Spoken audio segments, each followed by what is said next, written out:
Good afternoon, everyone. We are very happy to welcome you to the 10th session of EVPA's EU webinar series.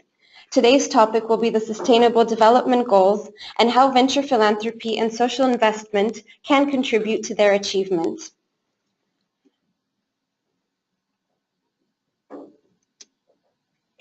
My name is Zuzana Sobolewska, and I am the Public Affairs Manager at the European Venture Philanthropy Association, speaking to you from our office in Brussels. I am pleased to be co-moderating this session together with Karen Wilson, who is an advisor to the OECD, leading its work in the area of social impact investment. Karen is joining us from Switzerland. Great to have you, Karen. Before we dive into the topic of today's webinar, let me take you through some technical aspects and a brief introduction to EVPA. Throughout the session, you will be able to open or hide the control panel, which is the console that appears on the right-hand side of your screen. Note that the control panel automatically collapses when it's not being used, but you can keep it visible via the View menu on the top. In the Join Audio section of the control panel, you should tick the option Microphone and Speakers if you are joining the webinar through the internet. If you are using the telephone rather than VoIP, you must choose Telephone and use the PIN code provided in the confirmation you received when you registered for this webinar. You can also see the PIN on this slide. If you encounter any technical issues, please don't hesitate to call EVPA and get in touch with my colleague Margarita. The last part of today's webinar will consist of an interactive Q&A session. Given the high level of participation to today's session, you are more than 150 to have registered. We will be keeping the participants to the webinar muted in order to avoid noise interferences. But we really encourage you all to raise any questions you might have. If you do have a question, please write it in the questions section of the control panel at any point during the webinar. Please do not forget to clearly mention to whom you would like to address it. If, for some reason, your question has not been answered during the webinar, feel free to contact us via email afterwards and we will ensure the necessary follow-up. You can also use the question section to let us know about any technical problems that you might experience. Last but not least, note that the session is being recorded, so you will be able to watch the recording and consult this presentation as of next week on EVPA's website. Now that these housekeeping details are clear, let me give you a quick word about the European Venture Philanthropy Association. As you may already know, EVPA is a membership organization currently gathering more than 220 members from all across Europe who are interested in or practicing venture philanthropy and social investment. Our members include foundations, social investors, academics, financial institutions, as well as service providers. In accordance with our strategic objective to co-create a well-functioning ecosystem for societal impact, EVPA also plays a decisive role in fostering conducive policy environments, both at the European and national levels. Our policy and public affairs work, therefore, relies on two pillars. First, in our role as a thought leader, we act as a counterpart for the institutions of the EU by being a voice of the sector, communicating the concerns and expectations of our members to European policymakers. Doing so, we lead the discussion and shape the debate. We also spot and discuss key topics of interest to our sector, including relevant initiatives undertaken by the EU. Second, in our role as a catalyst, we bring together different actors in conversation and collaboration in order to increase mutual understanding, shared value, and impact. We spearhead initiatives that tap into the synergies between the public and private sector and showcase noteworthy best policy practices and inspirational success stories from our sector. We aim to inform, initiate interactions, and inspire. The EU webinar series is a project we started mid-2014 and through which we could reach more than 1,000 people. This series connects policymakers and practitioners in the venture philanthropy and social investment sector around topics of interest with a policy angle. As you can see, we've already addressed issues such as social impact bonds, public procurement, retail impact investing, or crowdfunding. If you are interested in these topics, all recordings and presentations are freely available on our website. At the end of the webinar, a very short survey will pop up on your screen. We would greatly appreciate if you could take 2 minutes to fill this in. It is also an opportunity to let us know about a specific policy topic that you'd like us to address in our EU webinar series, so don't hesitate to grab it. Today we're addressing a very hot topic, the Sustainable Development Goals. We'll be going beyond the buzz to look at the concrete contribution that venture philanthropy and social investment can make towards their achievement. To this end, we are pleased to welcome today several experts who will share with us their experiences in Sustainable Development Goal related efforts.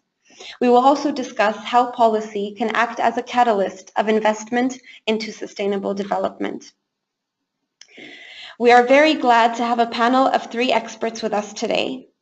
Here in Brussels, we are pleased to have Yvette Sweringa, Project Manager at CSR Europe. She leads the Sustainable Business Exchange platform dedicated to the SDGs. We also have the pleasure of welcoming Fabio Segura, Head of International Programs at Jacobs Foundation, calling in from Switzerland. Fabio is responsible for the management of the Foundation's largest program to date, a multi-stakeholder partnership for education. Joining us from France, we are also very happy to have on board Miora Ranaivoarinosi, Social Innovation and Community Manager at Danone Communities, Danone Group's social business incubator. Miora is an expert on social business and venture philanthropy. Yvette, Fabio, and Miora, many thanks for having accepted to be part of this session, and we look forward to listening to you.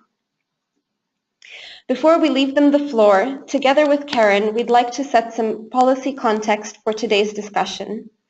I will begin with a general introduction to the topic, followed by an overview of EU policy related to the SDGs. I will then invite Karen to give a more global perspective, informed by her OECD experience. Afterwards, we will turn to our panelists, who will showcase different approaches towards pursuing the Sustainable Development Goals and share their thoughts on how venture philanthropy and social investment can be leveraged as a powerful instrument of the SDG agenda. The Sustainable Development Goals are 17 core objectives set by the United Nations 2030 Agenda for Sustainable Development to end global poverty. They are estimated to require approximately €3.5 trillion per year to attain. Recognizing that development aid and philanthropic funds alone will not be sufficient, the UN has called for an active role of the private sector and private investors. Venture philanthropy, as an approach uniting a spectrum of different institutions committed to funding societal solutions, has enormous potential to be harnessed towards attaining the Sustainable Development Goals. With the 3 core pillars of tailored financing, non-financial support, and impact measurement, venture philanthropy and social investment are high engagement and long-term approaches practiced by both grant makers and investors. Within the Policy and Public Affairs Department at EVPA, we recognize the importance of an enabling policy environment in order to incentivize and facilitate private capital flows into societal solutions. The European Commission has expressed its full commitment to mainstreaming the SDGs into all EU policies and initiatives. To monitor progress, a set of indicators specific to the EU context structured along the 17 SDGs has been developed. Moreover, an expert group to advise the European Commission on the implementation of the Sustainable Development Goals in the EU has just been launched. The call for application for members is still open until June 26th.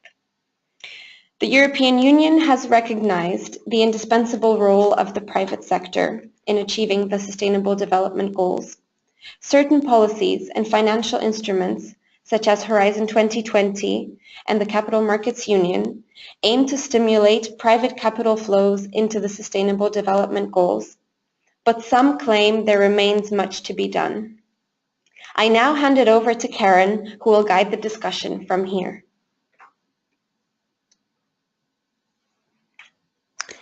Great. Thank you very much, Susanna. It's a pleasure to be here. As Susanna mentioned, I'm with the OECD. I'm leading our work on social impact investment. I'm part of a private sector financing team that also includes teams that are looking at blended finance and also green finance. And all of this work we're doing is in the context of the SDGs and across the OECD and the different directorates. We also are doing a lot of work that connects into the SDGs. I think what's very interesting about the SDGs, which of course replaced the MDGs in 2015, is first of all the fact that they're not just for developing countries. The MDGs were for developing countries. The SDGs are inclusive of both developed and developing countries, so it's not developed countries sort of telling developing countries what they need to do. So this is very powerful and very important because everyone's feet needs to be held to the fire. The other thing is that it was a multi-stakeholder process that worked on developing the SDGs, and the other important point is that along with the SDGs themselves, the 17 goals that Susanna mentioned and showed on the slide, in parallel there was also a process to work on the financing, identifying and scoping the financing that would be needed to achieve the SDGs. And the language that many people are using now is, you know, we need to move from billions to trillions, and the role of the private sector in helping to finance the SDGs is very important. On that note, I think the other important thing about the SDGs is the fact that with the 17 goals, there are 169 indicators, and countries are required to report progress along the SDGs. So it's been very interesting. The SDGs were launched in 2015. At the time, people in international organizations and policymakers were all very much aware and very excited about this. But at that time, if you talk to companies or investors, they would say, you know, what are you talking about, or who cares? And as awareness of the SDGs increased, there was still a lot of skeptics among the private sector. And what we've really seen over the last year, I would say in particular, is growing interest in the SDGs, and both companies and investors realizing that it's a very useful framework in terms of investing and private sector work, and more people are adopting them. So I'm very excited today that we have a number of practitioners who will talk about what their companies or their firms as investors are doing in the context of the SDGs. You know, I hope we can have a discussion about why the SDGs should matter to investors, and particularly to venture philanthropists and social investors. And also I look forward to hearing practical examples of how the SDGs have been useful for VPSI, and also how venture philanthropists and social investors are contributing to the SDGs. So I would like to turn over now to Yvette to hear some examples from her. Yvette, please go ahead. Hi, thank you very much. Good afternoon, everybody, and thank you for having me on this very interesting webinar. So my name is Yvette Sveringa. I am from CSR Europe, and CSR Europe is basically the leading business network on corporate social responsibility. And we are a network of businesses in Europe, and also of sorry for the noise if you're hearing it. We have some cars driving outside. We're closing windows. But we are a network of businesses as well as national partners. And together with our network, we reach over 10,000 enterprises in Europe, and we aim to drive the CSR agenda, so corporate social responsibility agenda, forward. And we have recently really engaged also on the Sustainable Development Goals, and I would like to share today specifically something a research paper that we have launched just a few weeks ago around these sustainable development goals. And this is something that we have done together with Frost & Sullivan and GlobeScan. So we wanted to know what is actually the current situation, what are businesses thinking about the SDGs, and what are the economic potentials behind them.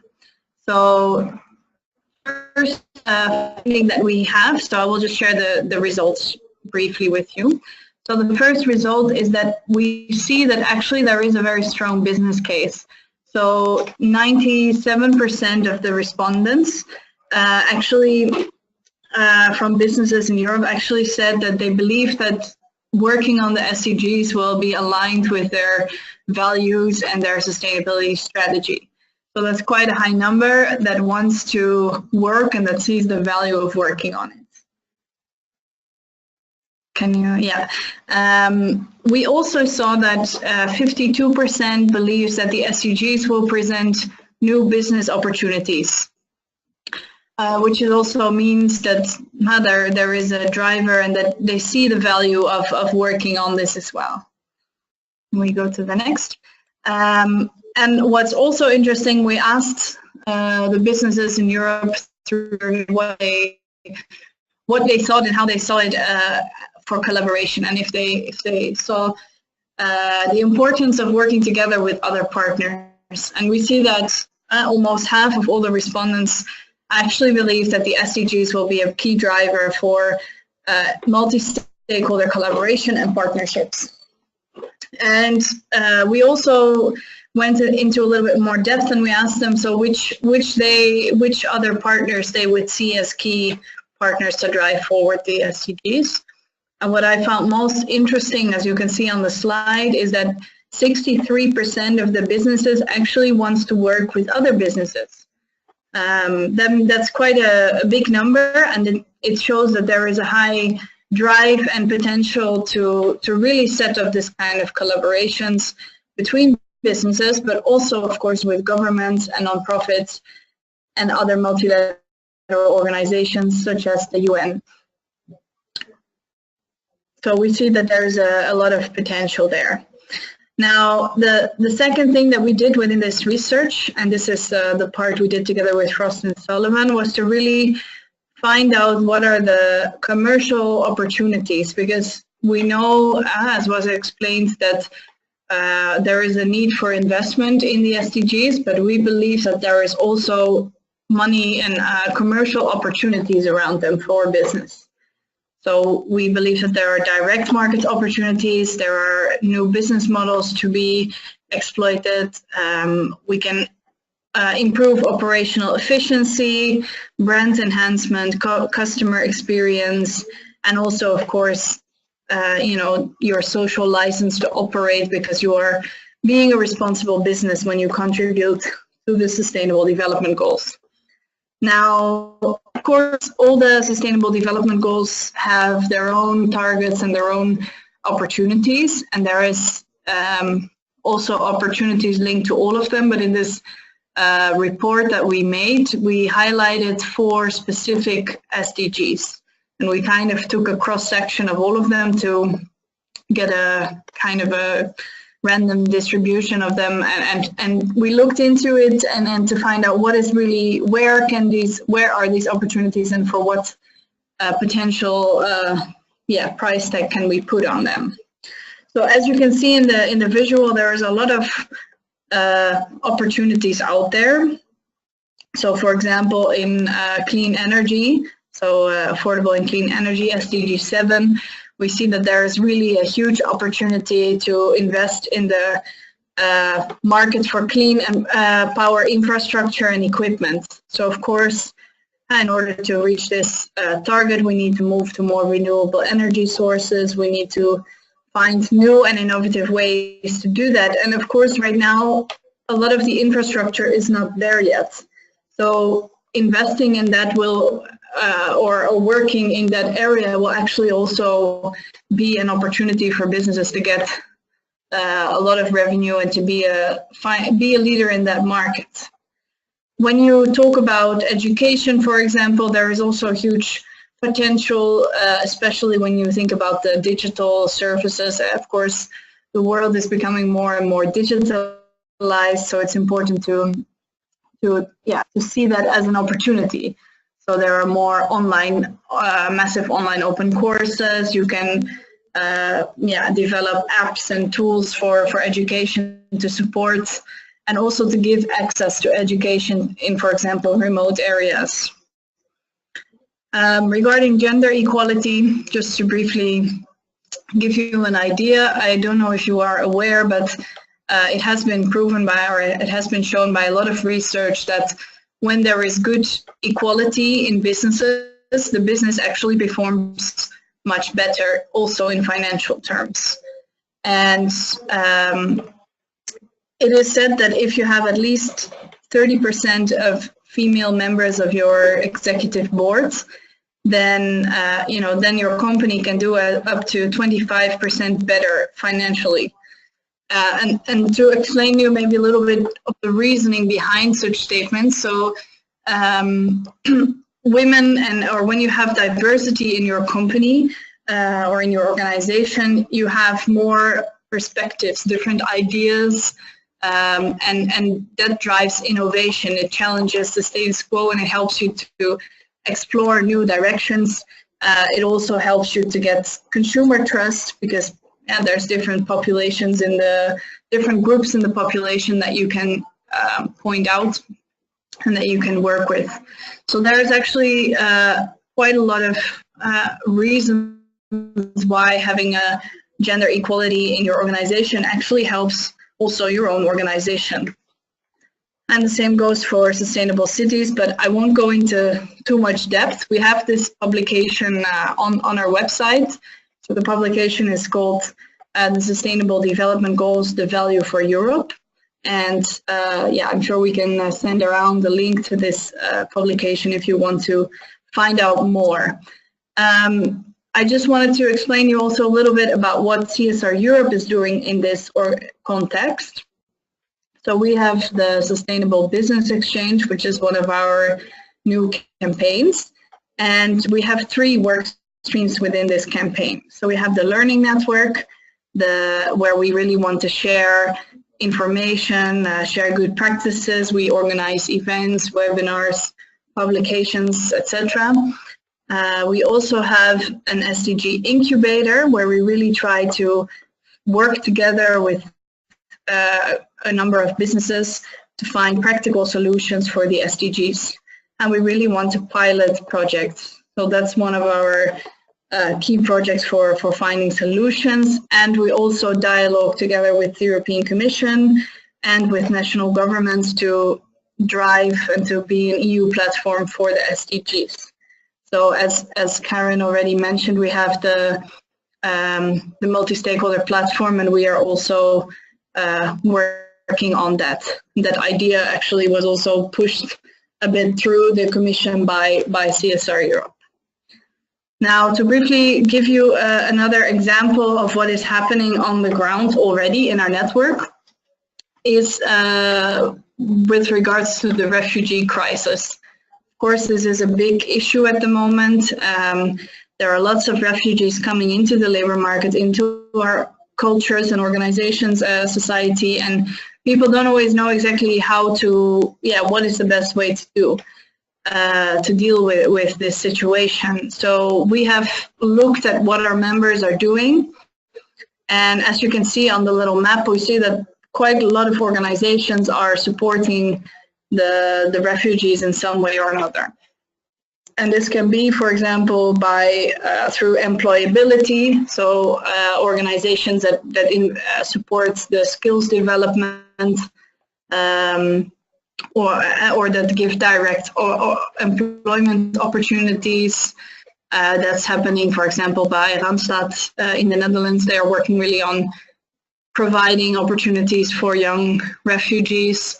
And we see, for example, in Greece and Italy, that we have the basic needs response, and which is really giving the basics for the people that just arrive and that are really, that don't have anything and that need the support.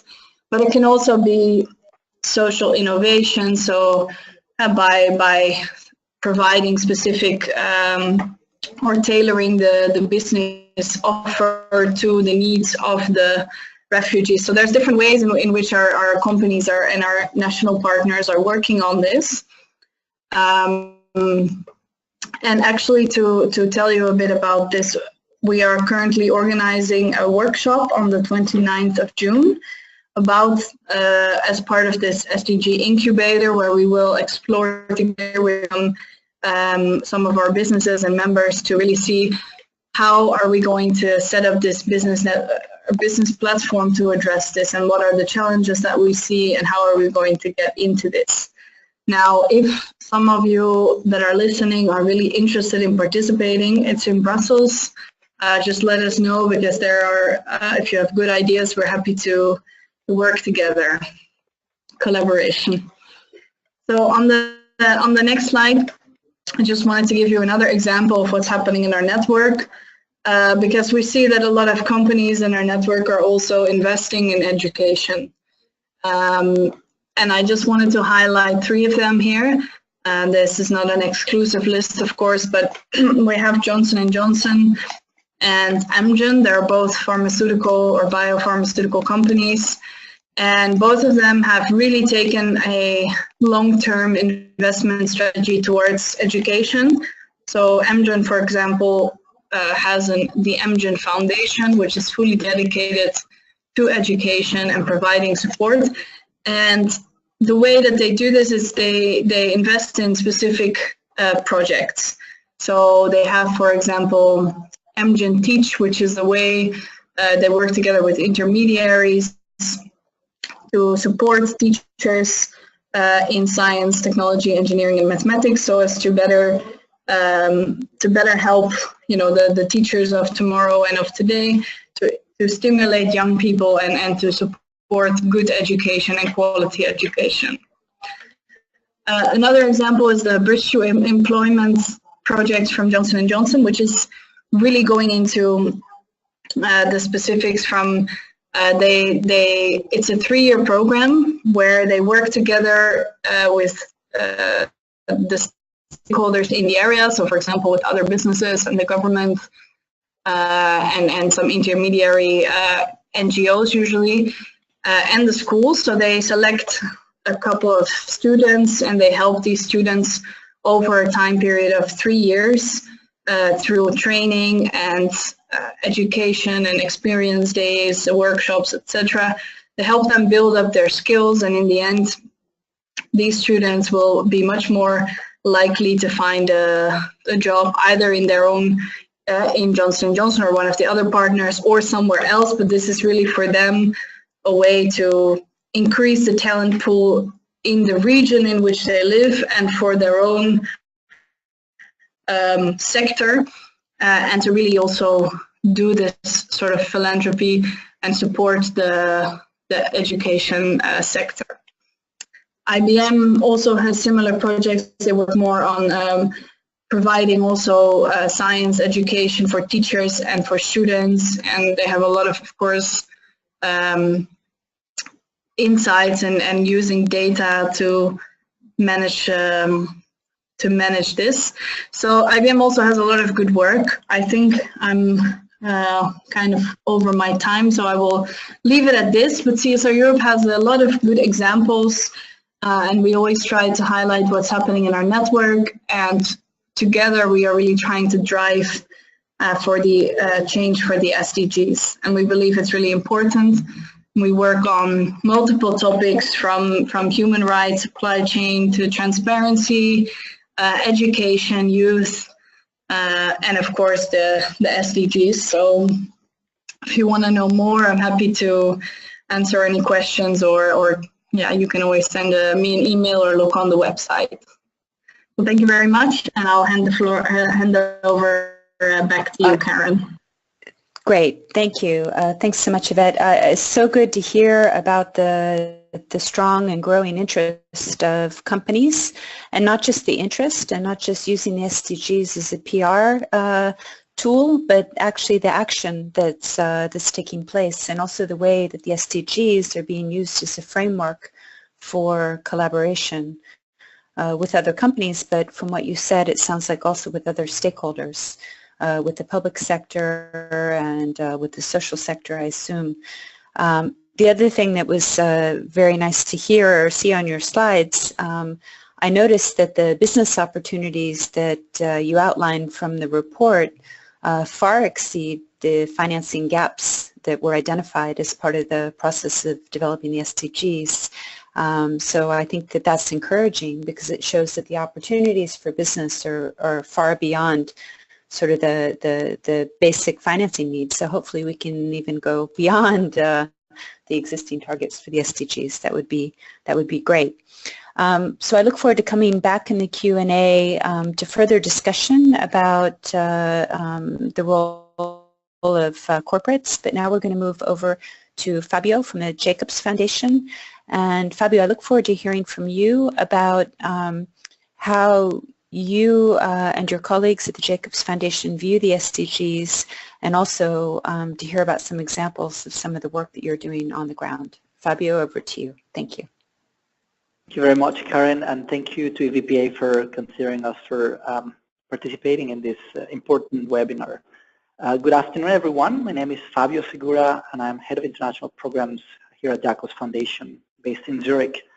If you go to the first slide on my presentation, I only have 3, apart from the introductory slide. You will see that we come from a family tradition. Klaus Jacobs funded several companies that are known worldwide, perhaps more for their brands. Deco being one of them, #1 company in temporary staffing in the world. Barry Callebaut being the largest chocolate producer in the world today. And Jacobs Suchard, famous for Jacobs coffee as well as for Toblerone chocolate. We were created in 1989 with a mission to fund basic research that will contribute to child and youth development. And over many years of funding that research, we started developing our own programs to try and test some of the practical applications that were coming out of this important research. About 10 years ago, then we realized that some of the research that we were developing and supporting was only applicable in very specific contexts, and it would only take decades before it could actually be put into a practical application favoring youth around the world. And so we started by funding programs in many parts of the world and in many countries, like most foundations do in a very purely traditional philanthropy manner, and then realized that there were many things we were doing right and many things we could improve. Among the things that we were doing right is we were trying to base our programs on evidence, scientific research about what actually works, and try to come up with their application in different contexts. And that generated a lot of prototypes and a lot of insights about the practical way to improve the living conditions of youth and children around the world, particularly on education.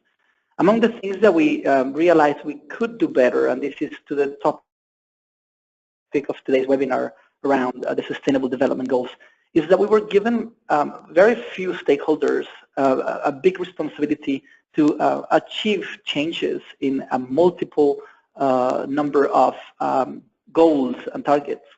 And we, in 2015, decided to make a very bold movement and turn that equation on its head and say, why don't we give many stakeholders, why don't we converge many stakeholders around fewer goals and try to narrow down our scope and increase our stake by really understanding what's happening on the ground and creating different incentives for different players to come together.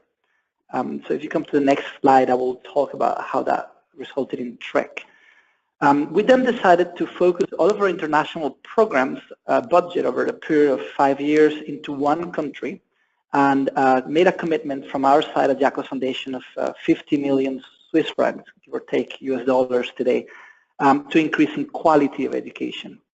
The idea, as you can see on this slide, is that we would work directly with the government, with the civil society, and with the cocoa and chocolate industry to try and move the needle on these 3 main goals. On one hand, improving quality of parenting and preschool programs, early childhood development. On the other one, primary literacy and numeracy skill acquisition. And then lastly, quality opportunities for post-primary education, so what is known as technical vocational education and training. When this design started implementation, the first thing we did is made an agreement with the government where we studied their national development plan and priorities and signed a memorandum of understanding stating we would support each other in achieving those objectives, legitimate objectives of the government of Ivory Coast. We went to one country, and that country, as I just mentioned, is Ivory Coast because it is A, the largest producer of cocoa in the world, and B, one particular country where the challenges but also the opportunities for education are promising to create such a design.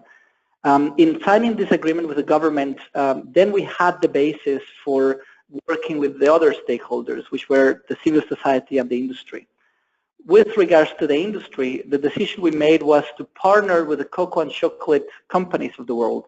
And when we talk about the industry, we're talking about partnerships we have with companies amounting to 92% of the world's global cocoa and chocolate supply. And what we did with them was introducing a payments by results financing scheme, saying to them, if we achieve specific indicators on these three areas, and you prove that via a third-party verification, we as a foundation will pay to a large extent the cost of implementation, therefore diminishing the risk of innovation to companies, but also increasing their accountability to results.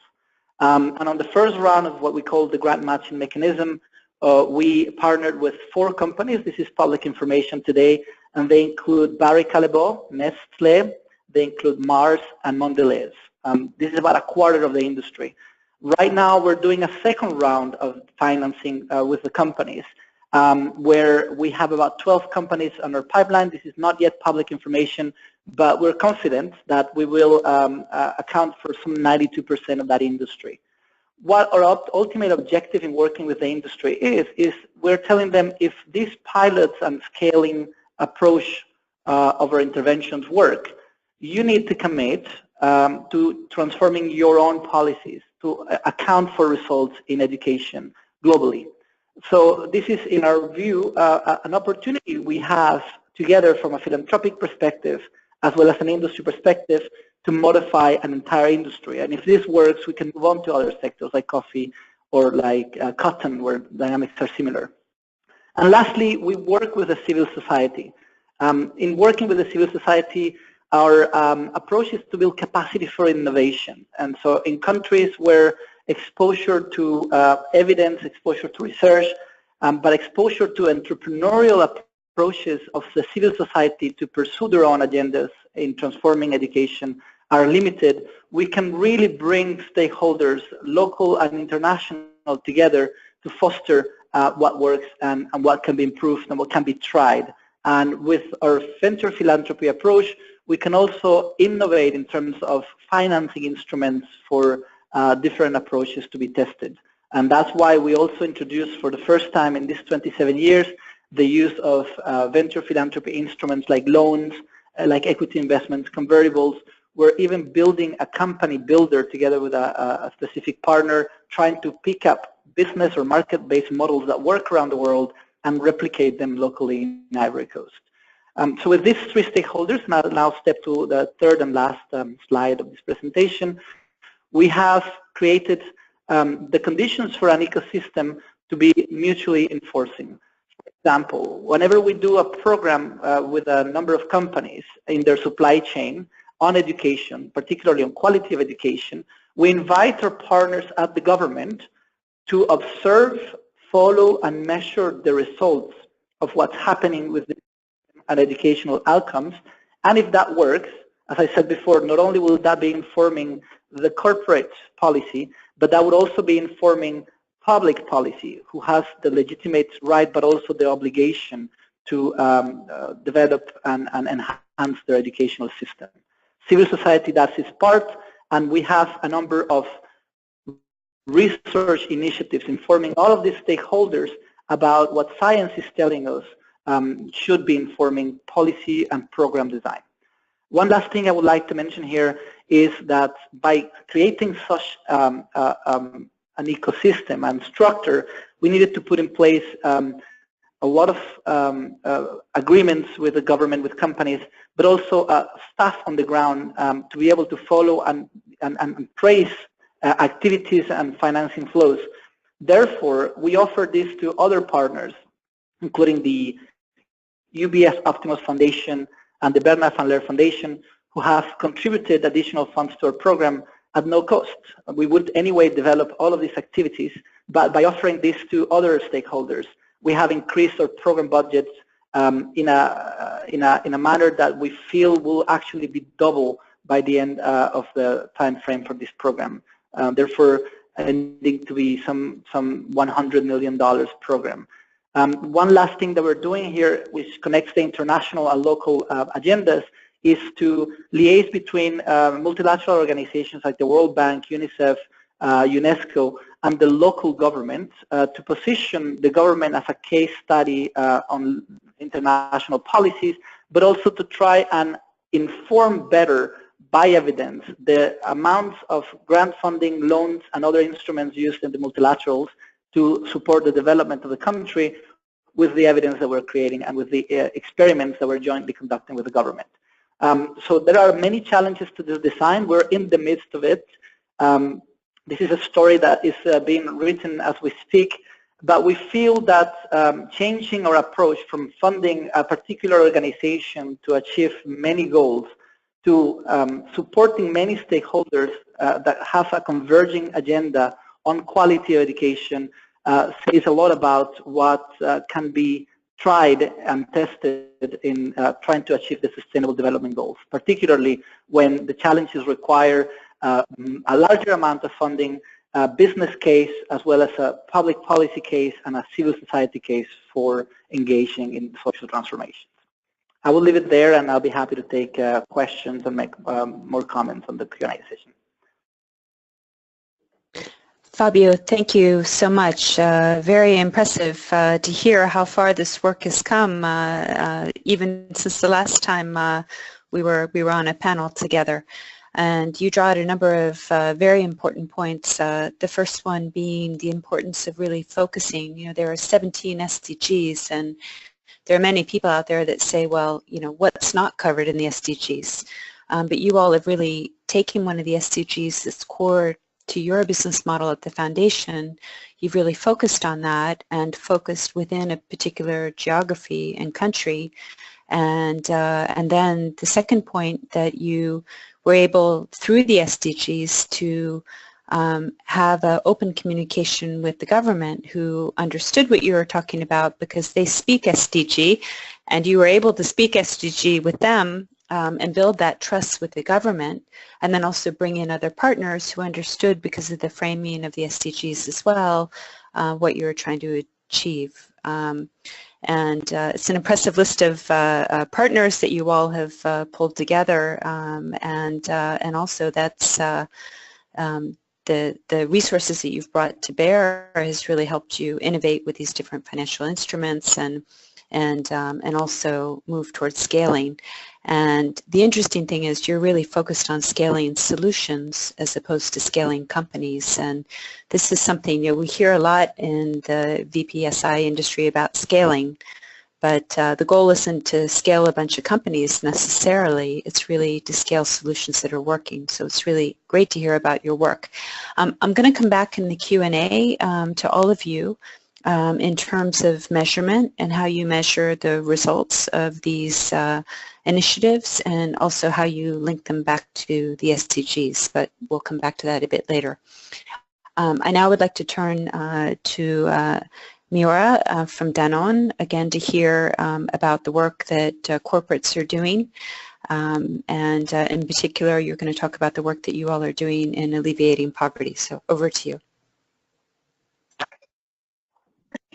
Hello, so thank you for inviting me. I hope to be representing Danone with maybe another person, but because I'm going to speak on behalf of Danone Communities, which is an investment fund that is going to be quickly explained in a very short video. But I wanted to also say that within Danone, there are several other tools that we use, like another endowment fund, not an investment fund, but an endowment fund, that also addresses issues of inclusive business. So I'm only a part of the whole system that Danone has put in place to contribute to positive social impact. So I just wanted everybody to be aware of that. And I would like to now have you understand Danone communities through a short video that I brought.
Okay, thank you for this. There was a lot of buffering of the video, so I'm not sure actually it was easy to follow. But one of the reasons why I wanted to see the video is, first of all, that we link our work directly to two of the SDGs, being fighting malnutrition and access to safe drinking water, which we are linking to Goal 2 and Goal 6. So it's exactly the way we want to express our ambition. The other reason why I wanted you to see the video is because we are definitely very active on the field. All the images that show the reality of where we work from in Bangladesh and in different places. We are a fund that is investing in 9 social businesses in 8 countries. So which means that we really want to look at solutions that can be viable, that can be sustainable, but the reason why they exist is to address issues of poverty, and poverty starts with not having access to good food and not having access to safe drinking water. So we are really directly tackling 2 of the major issues on the sustainability, on the SDGs agenda, and we are stating that we want to contribute to that. Our story dates back to 10 years now. We are celebrating our 10th anniversary at Danone Communities in 2017 because the existence of the fund started in 2007. There was a very powerful story that started this adventure. It was the meeting between the former CEO von Ribou and the Professor Mohamed Yunus, who has since 2006 been awarded the Nobel Peace Prize. for alleviating poverty through microcredit, but also coining the concept of social business. So first of all, what is important to remember about DAN committees is we have an agenda that is linked to the SDGs as addressing two of the major aspects of the SDGs. We have been created in a corporate environment, and it came out of a quite bold and visionary idea that corporates such as Danone have to find a way to innovate and address some of the key issues on this planet. And we work with people such as Professor Mohamed Yunus and other board members from other areas of the political and social scene to really make sure that our mission is safeguarded and that we do not defocus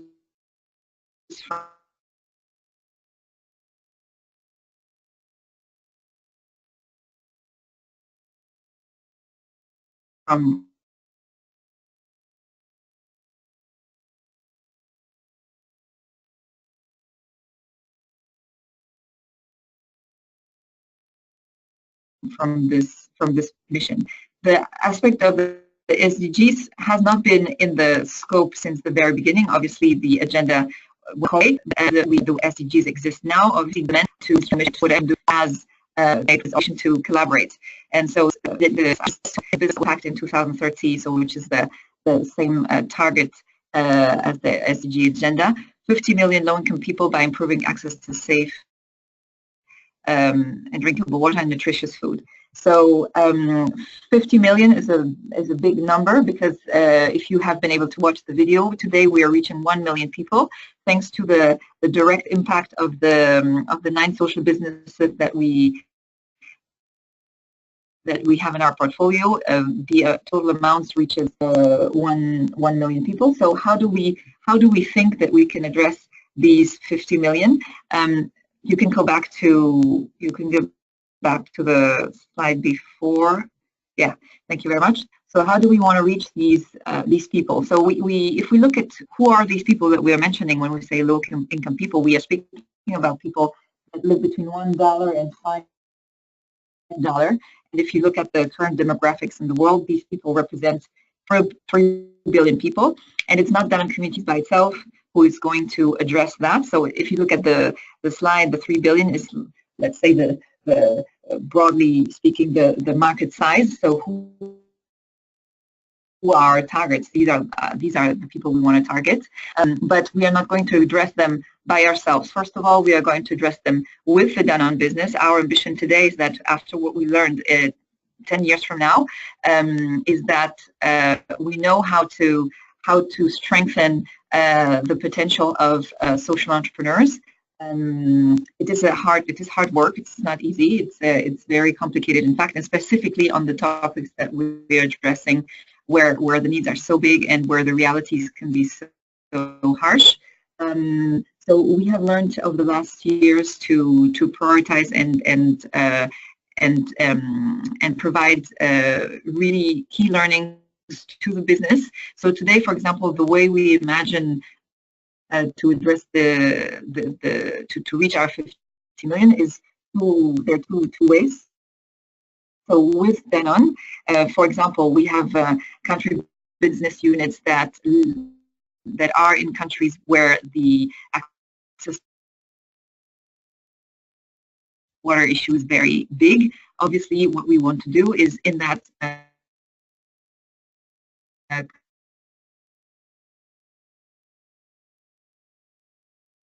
country business unit become a that one. You got one for the slide. Okay, doesn't really matter.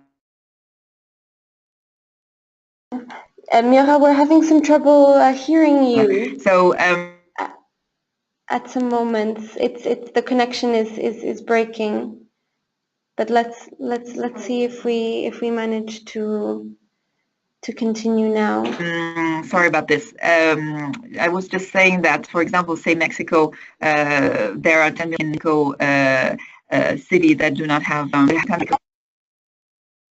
Okay.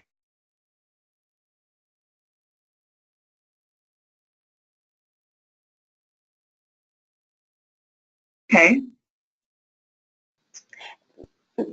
Mira, we're unfortunately breaking up the connection. Are you on your phone or on the computer?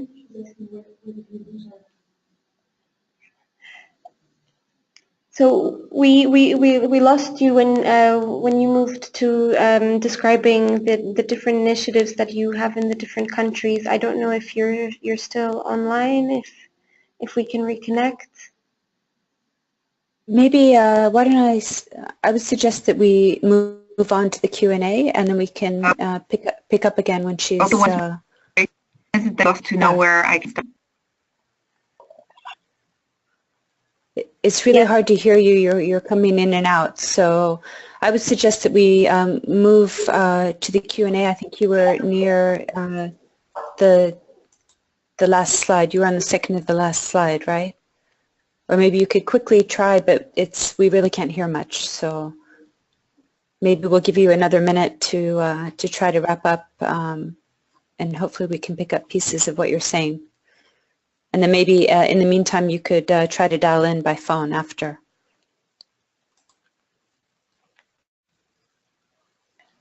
I think Mira has dialed out at this time. So okay, great. Okay. Why don't we proceed to the Q&A then for now? Okay, terrific. Okay. So apologies to everyone for those technical difficulties. Hopefully you were able to catch pieces of what she went over, and at least you had the slides to look at as well. So now we're going to turn to the Q&A. We've already had some questions coming in, and of course I have a number of my own. But I'm actually going to start with one of the questions that was sent in. It's also related to one that I had as well, and that is this issue about companies and how is the 2030 or the SDG agenda, is it really influencing the work of companies in terms of, and are they really shifting their strategies significantly in terms of impact monitoring, partnerships, and really having an integrated approach? Or is it just a means of communication? You know, I think that this is a cynicism that people have, and you know, meanwhile on the call we've heard some really great examples of companies that are really doing some great work. But maybe we could turn to you, Yvette, and hear your views, since you're working with many companies across Europe. Yeah, sure. Thank you very much for that question.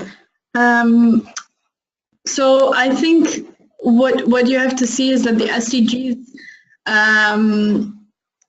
are for many companies still quite new. I think a lot of companies are still starting with the basics at this point. So some of them have really taken them on board. Others are just doing the superficial connection or connecting what they're doing now to the SDGs. But there are also people that are really taking it serious and really trying to take this as a new way to drive strategy. But what we believe is the biggest value of the SDGs is also that they are a common language or a common framework. So what was also said by Fabio, I think that the SDGs are understandable by business, by governments, by NGOs, by civil society. So it's sort of a common framework. And I think at this point, of course, companies have already been working on CSR, on sustainability, on corporate philanthropy, whatever. There's a lot of strategies already existing before the SDGs came along. And of course, companies are not just going to switch everything around right away because of the SDGs, but what they are doing is they are linking what they are doing and seeing is what they're currently doing matched with the SDGs, so does it make sense, and checking how can they better do it, how can they do more based on the SDGs. So I believe that they are taking it serious, and a lot of them are really not, they're not thinking of it as just a communications tool. It's a communications tool, but also more than that. So I think we have to give it a bit more time for people to get used to it and to really get started on it, and had to, as companies have multiple year strategies sometimes, that to flow over into a strategy really linked to the SDGs. So I think that's a bit the point where we are now, but we see that also from the research we did, that there is a lot of commitment to the SDGs to really do something with it. So I think it's kind of an extra push, an extra driver to, and a way to communicate better between different stakeholders. And in that sense, it's also a driver for working together. Great. Yes, thank you. Thank you, Yvette. And I know that we have Miora back on the line through the phone, and clearly Danone is one of those companies that has been working on, actively working on these issues long before the SDGs came along. So Miora, would you like to also address that point? Yeah, so it's a bit of a pity because I haven't been able to go through the presentation, and it would have helped to address that question as well. But before I got interrupted, the point I was about to make is that the way we are going to reach more people with this initiative that we're carrying out through Danone Communities is that we are not reaching 50 million people through only the investment fund that basically is just a team of 10 and with an investment fund that can only do so much. The point here is about sharing knowledge inside of the company so that the businesses that are in Mexico, Indonesia, or elsewhere, where they are face-to-face with directly communities lacking the basic needs here, in, for example, water and nutrition, they can actually address them thanks to the learnings that we have implemented, thanks to the way we can cooperate with social businesses or social players, and thanks to our capacity to prove that organizations that have a purpose can also have financial sustainability. So this is the proof we're making, we have been making for 10 years, and this is what gives us legitimacy to help contributing to the transformation of some of the businesses that we have within Danone. It's a long road, it's not going to happen overnight, but so it's back to the question of whether it is a communication or not. We at Danone, we have been cautious about not communicating too much, but doing as much as we could, and so we're still in that culture. So I'm only speaking for Danone, which I know. I don't know the position of other corporates, but for us it is safe to play knowing that we are doing things with authenticity and in a meaningful way. And our ambition is to really use what we have done to replicate that across the business whenever that's relevant. So it's a lot of internal lobbying as well, but we want to make it real inside before we really over promote it outside.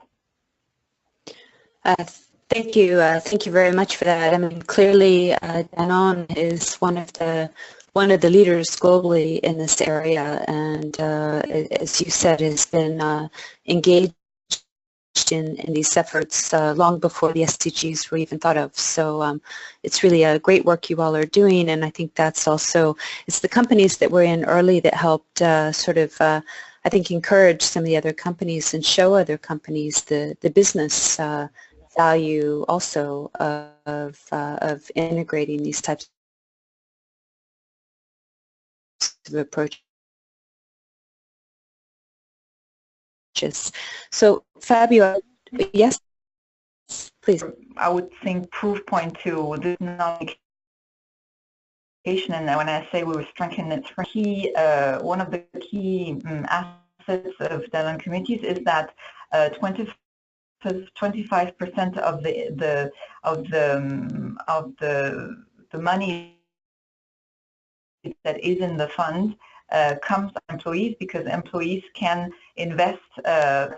We have to grow the awareness around what we do within the company so that we have bigger resources, stronger resources, financial resources to invest in more social businesses. So we intrinsically link the awareness of Danone employee to, in our case, social business, and as a consequence associate SDGs to our communication as well.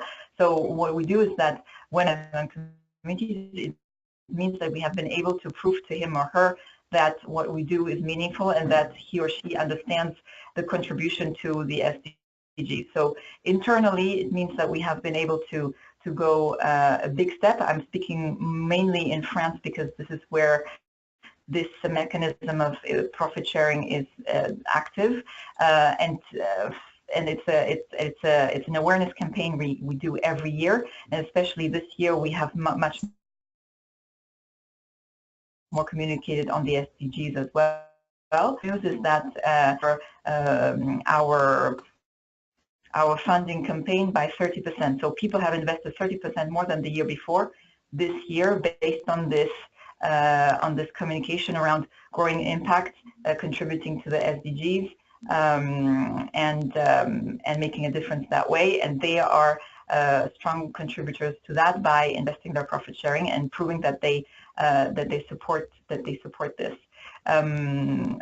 So this is a big proof that inside we grow a strong commitment among employees, and this is an individual choice of the employees. This is not imposed by an HR or a marketeer or a CSR program. This is us then on communities raising awareness among employees, being both an employee and a citizen. Great, thank you so much. Fabio, I wanted to turn to you. You know, everyone talks about public-private partnerships and partnerships within private sector and with other stakeholders, but these are difficult to do. What, in your experience, are some of the key success factors for making these particularly sort of cross-sector partnerships work? Thank you. I would like to first confirm that these are not difficult, they're extremely difficult. The first barrier to overcome is to, you know, I hear a lot about exceptional cases of very good companies that have taken it very seriously to promote SDGs or CSR, but the first barrier to overcome is to have businesses see the core business case for investing in SDGs. And in doing so, one faces sub-challenges. Even when the political will within companies is in place, the capacity of those companies is not always there and cannot be. I mean, you know, a company whose core business is to produce cocoa and chocolate, to try and increase literacy levels, there's a huge gap of knowledge and skills that need to be acquired in companies, and they need to be supported the same way one tries to build competences in civil society and government. The other constraints, of course, are always the resources available, but also the alignment of different stakeholders and their way of working with each other, the speaking of the same language, and that's where I think SDGs really play a key role. And it's also, I would say, very essential part that whatever companies do on one hand, if we want to increase their engagement and their financing, is observed by government and civil society, who have the more legitimate role of pursuing this and advancing these transformations. On the other hand, whatever government does in terms of policy has to support and enable and let's say facilitate in a way the flow of different initiatives and investments of different resources, not just financial but also knowledge and so on. So I'm trying to identifying and unblock the barriers for more investments in the different parts, the barriers for more effective programs, and the barriers for putting resources on what works versus what is more visible. We have found some answers to what could underlie a public-private partnership. Great. Thank you, Fabio. And actually, that leads very well into the next question. You talked about what works, and I already gave you all a warm call earlier that I was going to ask about measurement. How do organizations measure the impact of these initiatives, and then how do they tie that back to the SDGs? Yvette, would you like to start? Yes, sure. So I'm going to say here that, of course, I work for CSR Europe, not for the companies. So how they do it exactly, I don't have all the insights. But what I can tell you is that what is important when you measure or when you want to measure your impact is that you first, before you start the project, also define what is material to your business. So you find out what are really the key elements that are important for your business, and that's what you should report on, or that is what you should also measure.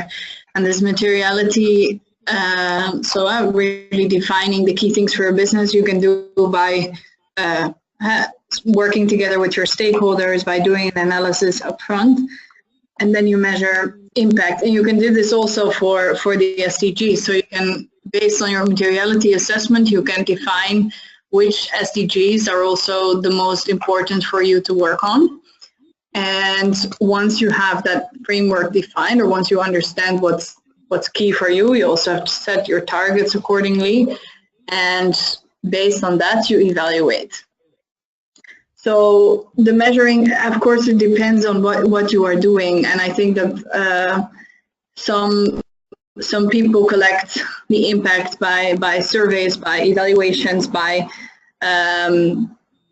sometimes it's really in-depth measurements or technical measurements when it comes to environmental impact. But I don't have all the details on that. But I do know in terms of the process, it's really important to understand that you don't have to report or measure everything. Just measure what's important to you, so that way you keep it manageable and you also make it interesting.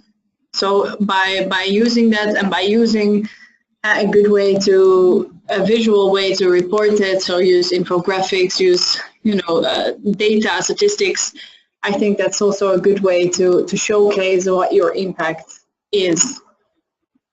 And of course, one more thing to add is also that you have to define also who are your stakeholders, and try to think about who has a stake. And sometimes those are not your shareholders, but more indeed the local communities, or it can be a long-term effect. But it's really the process of thinking about how do you measure this, and how do you upfront already identify what is really your impact, who is impacted, and how are you going to address it.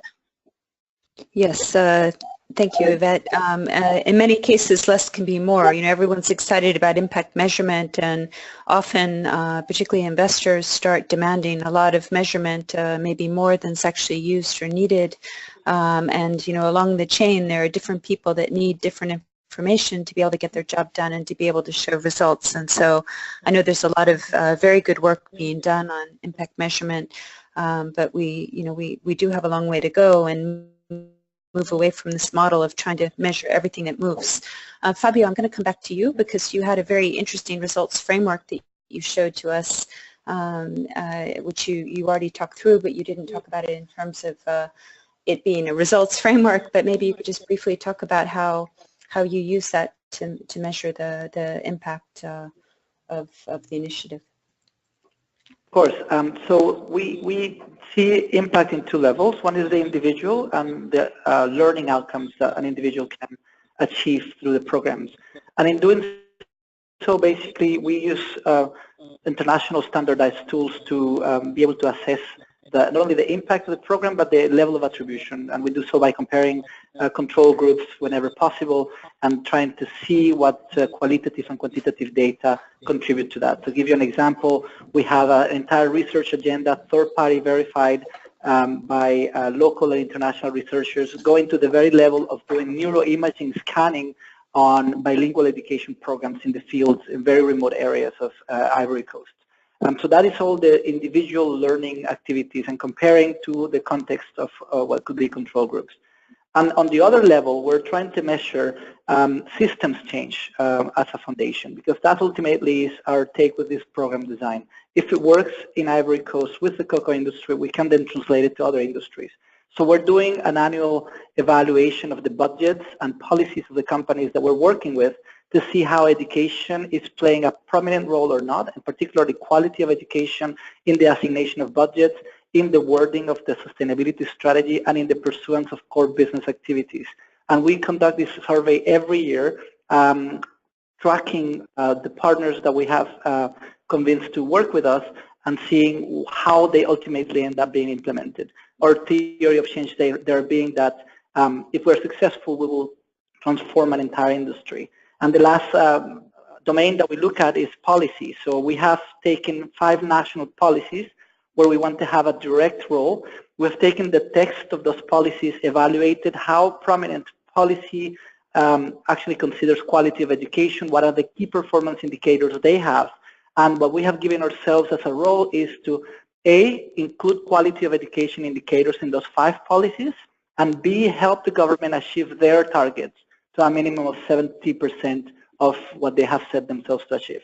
And so we have invested in giving the government capacity to monitor those indicators that we have together with them developed in those policies. Great, thank you, Fabio. You keep leading to the next question, which is about policy and what is the role of policy and what type of levers can policymakers use to help facilitate this work. And I wanted to go to Miura also to answer the question about measurement and then perhaps to touch upon policy and how you all see the role of policy. Yeah, about measurements, we actually are very simple in the way we measure things. So measurement for us has different aspects. So basically our direct impact, which is, it is directly dependent on the mission of the social business. So again, as I do not exactly know from where I got lost in the presentation, if you understand well, we invest into social businesses, and each social business has a solution either to addressing malnutrition or addressing access to safe drinking water. Access to safe drinking water is a model that is called water kiosk, and it's basically a very small water filtration station that you find in communities where there are no pipes. And the impact is directly how many people, what is the penetration rate of the people that we get accessing to this water that is not given away for free. It's sold at a minimal price that is also defined by different mechanisms that help us identify that we could reach the targets that we are really looking at. Same for food. So in terms of foods, the impact can be upstream and can be downstream. For example, if we have, such as in Bangladesh, a factory producing fortified yogurt, we are looking at the impact from the upstream, which is the farmers that can live thanks to their supply of milk, which is local milk. We only source from micro farmers that live around the factory, and they have 1 or 2 cows, so they have been doing that for their own livelihood, but now have an excedent that they can use to improve their lives. And throughout the chain, we have the farmers, then the employees of the factories, and then the ladies that are underprivileged women who distribute from door to door the yogurt, and we have the final beneficiary, which is the kid eating the fortified yogurt to improve their health situation.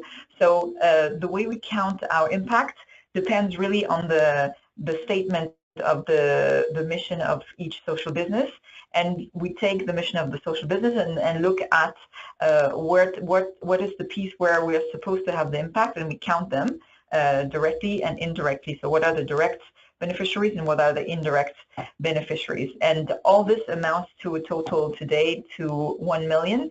And obviously, as we are really have been really established on doing what we do through a model that is social business, we put on an even, it is for us the same, it has the same importance for us to look at the social impact and to look at the financial sustainability. So for us, our P&L has the financial fundamentals and the social impact measurements per social business that we are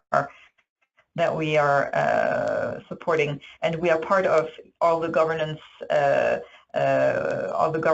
bodies of these social businesses, so we know very firsthand how this works. But let's say, as in terms of methods and means of collecting data, it's actually very direct data. It's numbers of farmers, it's people, it's penetration rate of the product or service that we're talking about in the social business.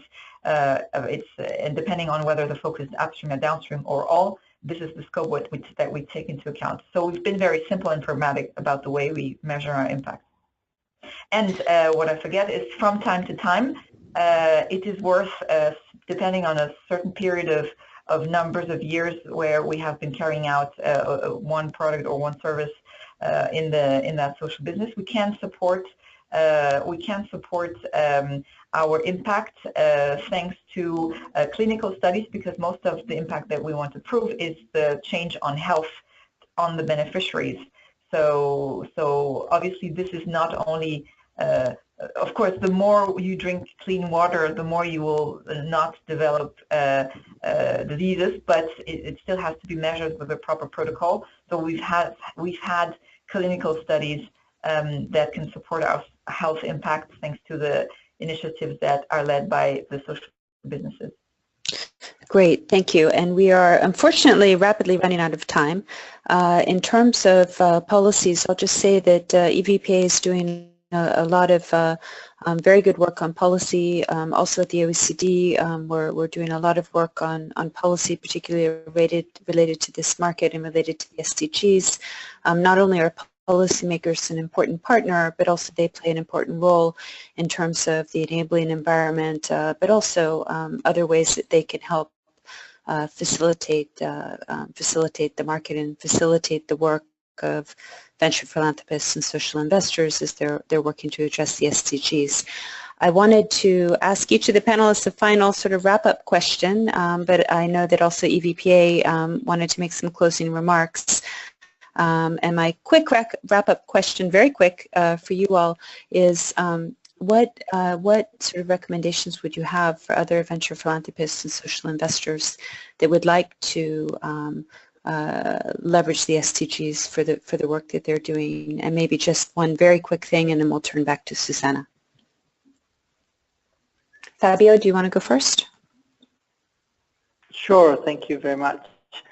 So in closing, I would say we're at the very early stage of realizing that pure philanthropic approaches, I would go as far as saying CSR and even social business or venture philanthropy approaches, are too simplistic to address the complexity of the Sustainable Development Goals. We need to vinculate and add to that approach that we take scientific perspectives, civil society, innovation, capacity development perspectives, as well as policy and corporate core business perspectives.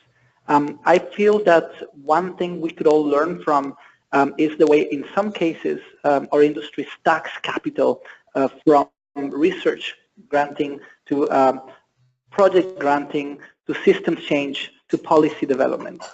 In very few occasions do our organizations prove to be effective at working with others, because we tend to be too focused on our individual programs and in improving our theory of change and in supporting our grantees or investees, and we pay less attention more often than not to how we can combine our efforts with others who are active around the Sustainable Development Goals. And I feel that that framework really leads to the good opportunity we have to combine many stakeholders around fewer goals. Terrific, thank you. Quick thoughts, Yvette? Yes, so I would add to that, or kind of reiterate what Fabio also mentioned. Look at the projects that are transformative and that are not working on the status quo, but really try to go beyond that. So find really something that is changing the way we work, and also don't do it alone. Like, find projects or find initiatives that are really about collaboration, because the SDGs cannot be managed alone. So really, we need this multi-stakeholder collaboration. And I think combining the two, so transformative and collaboration, is the key to drive this forward. Great, thank you. And your thoughts, Mira? Well, everything has been said, so it has to be strategic. So I guess that's what you meant when you were saying it has to be linked to the core of the organization. So for us, we are likely to have a company mission that says bringing health through food to as many people as possible. So over the last 10 years, and even more so now with the momentum of the SDGs, we can put that into action, as I said, in combination with some of the businesses that see these issues very compelling in their areas and their communities. So there is definitely a non-silo approach that is necessary, and this is the approach that not only brings impact but also brings collaboration, and obviously working multi-stakeholders and improve the ability to collaborate is clearly the means that we also believe in. And as I said again, we will not reach the 50 million by ourselves. So that is definitely that's a no-brainer for us. Great. Well, thank you all. I'd now like to turn back over to Susanna. Thank you, Karen, and let me begin by thanking you for your support in moderating this session, your input, and the way you skillfully guided the conversation made it very lively and engaging. So thank you for your added value there, and extending also many thanks to our panelists for your time and for sharing your expertise so openly with us. We remain very grateful. Now, as mentioned at the beginning of this session, to our participants, we would be very grateful if you could fill in a very short survey that will pop up on your screen right after you log out. It only takes 2 minutes, and your input will help us make these future sessions even better. Before closing this webinar, we'd like to thank EVPA sponsors, the BMW Foundation and the Mott Foundation, as well as the European Commission. Stay tuned for the recording of this webinar on our website next week, but also for the next session of our EU webinar series in October. Thanks again, and bye for now.